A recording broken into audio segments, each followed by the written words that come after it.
தமிழகத்தில் மு.க.ஸ்டாலினுடைய அரசாங்கம் அதை கண்டிப்பாக மு.க.ஸ்டாலின் அரசாங்கத்தை வேரோடன் பூண்டுடன் நிற்க வேண்டும், எடுக்க வேண்டும் என்பதுதான் பாஜகவுடைய எண்ணம். அதற்கு எடப்பாடி பழனிசாமி தலைமையில் கூட்டணி அமைத்திருக்கிறார்கள். நீங்க கேட்டீங்க நயினா நாகேந்திரன் டெல்லிக்கு வந்தது என்னன்னு இருக்கிறத பத்தி எல்லாம் சொல்லியிருக்காரு. அதிமுக கூட்டணி வளர்க்க வேண்டும் என்று சொல்லியிருக்கிறார்கள். இப்ப பாருங்க 3 பாயிண்ட்டுங்க சிவா. ஒண்ணு, அண்ணாமலையிடமிருந்து நயினா நாகேந்திரனுக்கு ஸ்மூத்தா போயிடுச்சுங்க, ஒருவித பிரச்சனை இல்லாம. அது பண்ணி கொடுத்தது அமித்ஷா.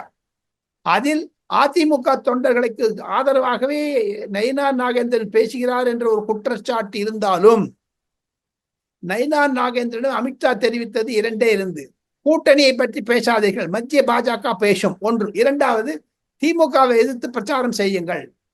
நயினா நாகேந்திரன் சொன்ன ஒரு சிறப்பு செய்தி என்ன என்று கேட்டால், ரியல் ஒன் நேயர்களுக்கு அதைத்தான் நான் சொல்ல ஆசைப்படுகிறேன். பாட்டாளி மக்கள் கட்சியும் பிரேமலதாவுடைய தேமுதிக கட்சியும் டிடிவி தினகரனும் ஓ பன்னீர்செல்வம் அனைவரிடம் சென்று தாங்கள் பேசுங்கள். அந்த இன்னும் 12, அதாவது மே 18ஆம் தேதி தமிழகம் வர இருக்கிறார் அமித்ஷா. அப்போ இதெல்லாம் டாக்ஸ் எல்லாம் முடிஞ்சிடும். எடப்பாடி பழனிசாமிக்கு அந்த ஸ்மூத் ஆயிடும், அந்த ராஸ்தா ரோடு பிரமாதமா இருக்க போகுது. இதைத்தான் நயினா நாகேந்திரன் சிறப்பாக செய்து முடித்தார். 3 பேரையும் ஒரே சார்ஜ் பண்ணிட்டு பாருங்க.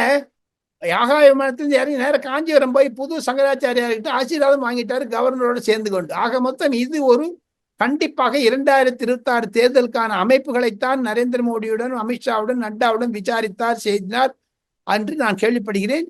2026 நயினா நாகேந்திரனுடைய முயற்சியும் எடப்பாடி பழனிசாமியுடைய முயற்சியும் அன்புமணி ராமதாஸ், ஜி.கே. வாசன், அண்ணாமலை போன்றவர்கள் முயற்சி மூலமாக டிடிவி தினகரன், ஏன் பிரேமலதா போன்றவர்களெல்லாம் வைத்துக் கொண்டு பார்த்தால் அக்டோபர் 2025க்குள் மாபெரும் பிம்பம் வந்து திமுகவை ஒரு புயல் மாதிரி அடிச்சுன்னு போடுங்க. அதுக்கு திமுக என்பது இருக்கக்கூடாது என்பதுதான் நயினா நாகேந்திரனுடைய கோஷம்.